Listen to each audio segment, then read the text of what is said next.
Dear students, आज हम start कर रहे हैं यूनिट 3 क्लासिफिकेशन ऑफ एलिमेंट्स। सबसे पहला क्वेश्चन आता है एलिमेंट्स को क्लासिफाई करने की क्या ज़रूरत है। हम इसको एक सिंपल एग्जांपल से समझते हैं। हम मान लो दुकानदार के पास सामान लेने के लिए जाते हैं। दुकानदार ने क्या कर रखा है, सारे सामान का एक ढेर बना रखा है। उससे क्या होगा, उसको सामान बेचने में और हमें सामान लेने में दिक्कत आएगी, टाइम वेस्ट होगा। आसान क्या होता है, वो अलग अलग सामान को अलग अलग जगह रखता है। सिमिलरली एलिमेंट्स को सिस्टमेटिक वे में स्टडी करने के लिए, एलिमेंट्स की स्टडी को इजी बनाने के लिए उन्हें क्लासिफाई किया गया है। तो ये सबसे पहला क्वेश्चन बताया हमने, why do we need to classify elements. Elements are classified to make the study of elements simple and in a systematic way. Elements को हमने क्लासिफाई किया है। अब जो हम लास्ट में पढ़ते हैं मॉडर्न पीरियोडिक टेबल, हम पूरी हिस्ट्री बताएंगे कि यहाँ तक कैसे पहुँचे। तो पहले बताएं कि पीरियोडिक टेबल क्या है। हम देखते हैं पीरियोडिक टेबल के अंदर एक जैसे एलिमेंट एक ग्रुप है। तो यही क्या कहलाएगा अरेंजमेंट, पीरियोडिक टेबल। कैसा? It is the arrangement of elements in certain groups in such a way that elements with similar properties are group together. एक जैसे एलिमेंट को एक ग्रुप में रख दें तो जो अरेंजमेंट है वो क्या कहलाया, पीरियोडिक टेबल। तो इसमें डिफरेंट साइंटिस्ट ने अपने अपने एफर्ट्स किए। तो हम वन बाय वन स्टडी करते हैं। सबसे पहला है डोबेराइनर ट्राइड्स। डोबेराइनर ने एलिमेंट्स को 3 के ग्रुप में डिवाइड किया। और किस तरह से डिवाइड किया, जैसे मैंने 3 एलिमेंट्स ले रखे हैं, इसको एक ट्राइड बोलेंगे। अब इस ट्राइड के अंदर सोडियम का एटॉमिक वेट, ये अरेंजमेंट एटॉमिक वेट के इंक्रीजिंग ऑर्डर में है। मिडिल जो एलिमेंट है उसका एटॉमिक वेट इन दोनों एलिमेंट का एवरेज है। लिथियम का मास अप्रोक्सीमेटली 7 है, पोटाशियम का 39 है, एवरेज कितना है 23। तो डोबेराइनर ने ट्राइड्स इस तरह से बनाए कि जो मिडिल एलिमेंट है उसका एटॉमिक वेट दूसरे दोनों एलिमेंट्स के एवरेज के बराबर आ जाए। अब ये जो क्लासिफिकेशन था ये फेल हो गया। क्यों फेल हो गया? क्योंकि उस टाइम जितने एलिमेंट्स नोन थे सभी एलिमेंट्स के ट्राइड नहीं बन पाए। तो इस ट्राइड के बाद नेक्स्ट साइंटिस्ट आए न्यूलैंड्स। ये हमने लिख रखा है ट्राइड्स क्या है, डिफाइन किया इसको। It was the arrangement of elements in A group of 3 in such a way that atomic weight of middle element was average of atomic weights of other 2 elements. Limitation क्या बताई? It could be applied only to a limited number of elements. कुछ ही elements के tried बन सकते थे, सभी के नहीं बने, इसलिए फेल हो गया। नेक्स्ट आए न्यूलैंड्स। इन्होंने क्या दिया, लॉ ऑफ ऑक्टेज। उन्होंने क्या किया, उन्होंने जो एलिमेंट्स नोन थे उनको एटॉमिक वेट के इंक्रीजिंग ऑर्डर में अरेंज किया और क्या पाया कि जो हर 8वां एलिमेंट है उसकी प्रॉपर्टी पहले एलिमेंट जैसी आती है। जैसे म्यूजिकल नोट्स होती है ना, 7 सा रे गा मा पा, तो 7 के बाद फिर हम फर्स्ट पे ही आ जाएंगे। तो उसकी सिमिलरिटी की वजह से इसको नाम क्या दिया गया, लॉ ऑफ ऑक्टेज। जैसे ये हमने एलिमेंट्स अरेंज किए हैं उनके एटॉमिक वेट के इंक्रीजिंग ऑर्डर में। Lithium, beryllium, boron, carbon, nitrogen, oxygen, fluorine, ये 7 एलिमेंट हैं। 8वां एलिमेंट कौन सा आया, सोडियम। तो 8वें एलिमेंट की प्रॉपर्टी किस जैसी है, फर्स्ट जैसी है। फिर ये 7 अरेंज कर दिए और फिर 8वां क्या आ गया, पोटाशियम।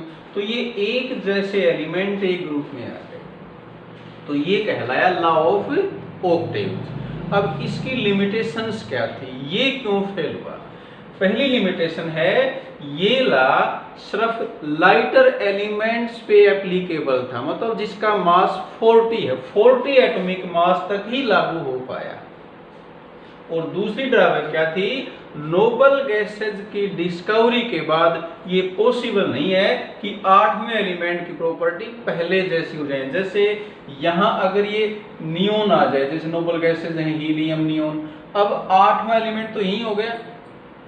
तो नोबल गैसेज की डिस्कवरी के बाद भी ये एप्लीकेबल नहीं हो पाया।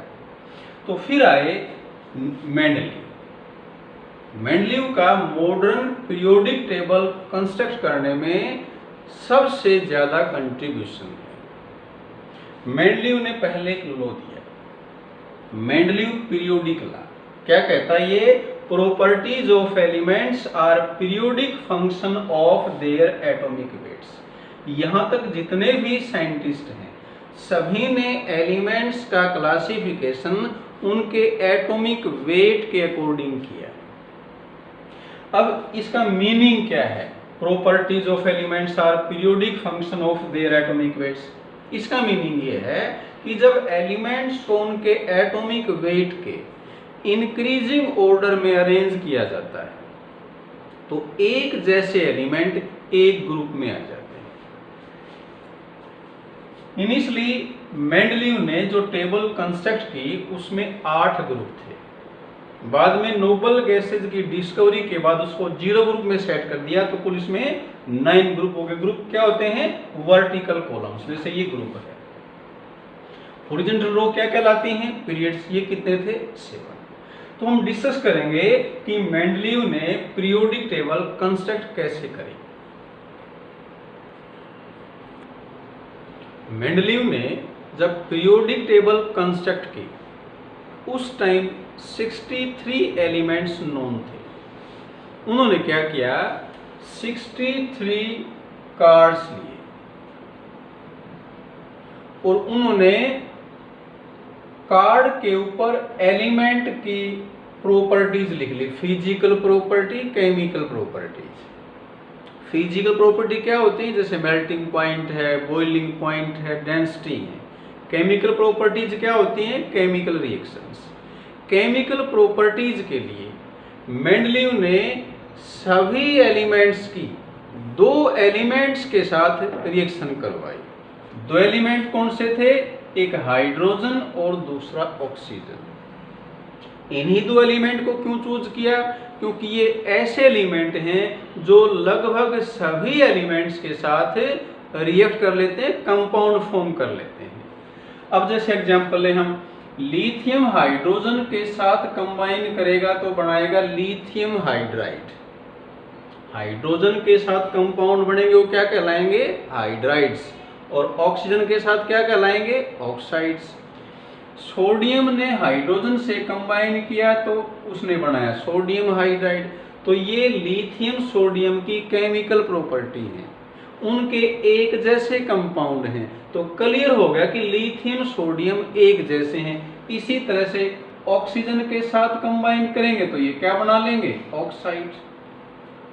तो यहां से हम भी देख सकते हैं कि इनके कंपाउंड के फार्मूले एक जैसे हैं, तो क्लियर है इनकी केमिकल प्रॉपर्टी एक जैसी है। तो उन्होंने ऐसा सभी एलिमेंट्स के लिए किया। उन्होंने 63 कार्ड्स पे 63 एलिमेंट्स की इस तरह से प्रॉपर्टी लिख दी और फिर उनको अलग अलग ग्रुप में बांट दिया। जो एलिमेंट एक जैसे थे, जिनकी प्रॉपर्टी एक जैसी थी, उनको उन्होंने एक जगह रख दिया और इस तरह से 63 एलिमेंट्स को उन्होंने क्लासिफाई कर दिया। तो ये उनके क्लासिफिकेशन का बेसिस था, आधार था। अब अरेंजमेंट के बाद उसका सिग्निफिकेंस क्या है, जो टेबल फॉर्म हो गई उसका सिग्निफिकेंस क्या है। अरेंजमेंट के एलिमेंट्स का अरेंजमेंट होने से अब उनकी स्टडी क्या हो गई, सिस्टमेटिक। दूसरा, उन्होंने जब पीरियोडिक टेबल फॉर्म की तो कुछ जगह खाली छोड़ दी। जैसे उन्होंने एल्यूमिनियम के बाद जगह खाली छोड़ दी, सिलिकॉन के बाद खाली छोड़ दी। उनकी जगह उन्होंने नाम लिख दिया कि यहां अभी एलिमेंट नहीं है। ये इनकी ब्रिलियंसी को बताता है। उन्होंने एक तरह से प्रिडिक्शन किया, भविष्यवाणी कर दी कि ये एलिमेंट अभी डिस्कवर नहीं है लेकिन भविष्य में डिस्कवर होगा। उनको नाम क्या दिया? एका सिलिकॉन। एका संस्कृत का वर्ड है, एक के बाद मतलब सिलिकॉन के बाद। और इस एलिमेंट की एल्यूमिनियम के बाद को क्या नाम दिया? एका एल्यूमिनियम। इन एलिमेंट्स की उन्होंने प्रॉपर्टी लिख दी कि ये एलिमेंट फ्यूचर में डिस्कवर होंगे और उनकी ये प्रॉपर्टीज होंगी। और फ्यूचर में ऐसा हुआ, ये एलिमेंट डिस्कवर हुए। सिलिकॉन के बाद कौन सा एलिमेंट आता है? जर्मेनियम। उसकी लगभग वही प्रॉपर्टी थी जो मेंडलीव ने उनके डिस्कवर होने से पहले ही बता दी थी। यहाँ कौन सा आ गया? गैलियम। एक एलिमेंट और हम कह सकते हैं स्कैंडियम। ये तीन एलिमेंट की उन्होंने पहले ही जगह छोड़ दी थी, क्या कहते हुए कि ये भविष्य में डिस्कवर होंगे और उनकी ऐसी ऐसी प्रॉपर्टीज होंगी। तो उन्होंने क्या किया? नए एलिमेंट की पहले ही भविष्यवाणी कर दी थी। थर्ड उनका सिग्निफिकेंस, उनकी अचीवमेंट क्या थी टेबल की? Determination of correct atomic weights. कुछ एलिमेंट्स के एटॉमिक वेट करेक्ट नहीं थे, जैसे बेरिलियम का एटॉमिक वेट है, उसकी वैलेंसी को 3 मान के कितना बता दिया? ये 13.5। उन्होंने कहा कि बेरिलियम की वैलेंसी 2 है। पता कैसे लगा? उनकी रिएक्शन हुई हाइड्रोजन के साथ, ऑक्सीजन के साथ, उससे पता लगा कि वैलेंसी 2 है और उसका एटॉमिक वेट कितना है? 9। तो ये उनकी पीरियोडिक टेबल की अचीवमेंट्स थी। नेक्स्ट आता है उसमें कमियां क्या रह गई, डिफेक्ट्स क्या रह गई। पहली डिफेक्ट है पोजीशन ऑफ हाइड्रोजन। मेंडलीव की पीरियोडिक टेबल में हाइड्रोजन की प्रॉपर पोजीशन नहीं है। देखें कैसे नहीं है। हाइड्रोजन को रख रखा है पहले ग्रुप में। पहले ग्रुप में कौन से एलिमेंट हैं? लिथियम है, सोडियम है, पोटासियम है। हाइड्रोजन की प्रॉपर्टी इनसे मिलती है और हाइड्रोजन की प्रॉपर्टी हैलोजन्स के साथ भी मिलती हैं। कुछ प्रॉपर्टी हाइड्रोजन की पहले ग्रुप के एलिमेंट जैसे, इनको अल्कली मेटल कहा जाता है, और कुछ प्रॉपर्टी उनकी, इनको हैलोजन्स बोलते हैं, इन जैसी हैं। तो अभी क्वेश्चन आया कि हाइड्रोजन को कहाँ रखा जाए। तो हाइड्रोजन की कोई प्रॉपर पोजीशन नहीं है, ये इस टेबल की ड्रॉबैक है। सेकंड है पोजीशन ऑफ आइसोटोप्स। अब एलिमेंट्स को एटॉमिक वेट के इंक्रीजिंग ऑर्डर में अरेंज कर रहे हैं। तो हमें पता है हाइड्रोजन के 3 आइसोटोप हैं, 1H1, 1H2, 1H3। तीनों के डिफरेंट एटॉमिक वेट्स हैं, तो तीनों को अलग अलग पोजीशन मिलनी चाहिए, जो पॉसिबल नहीं है। थर्ड है अनोमलस पेयर ऑफ एलिमेंट्स।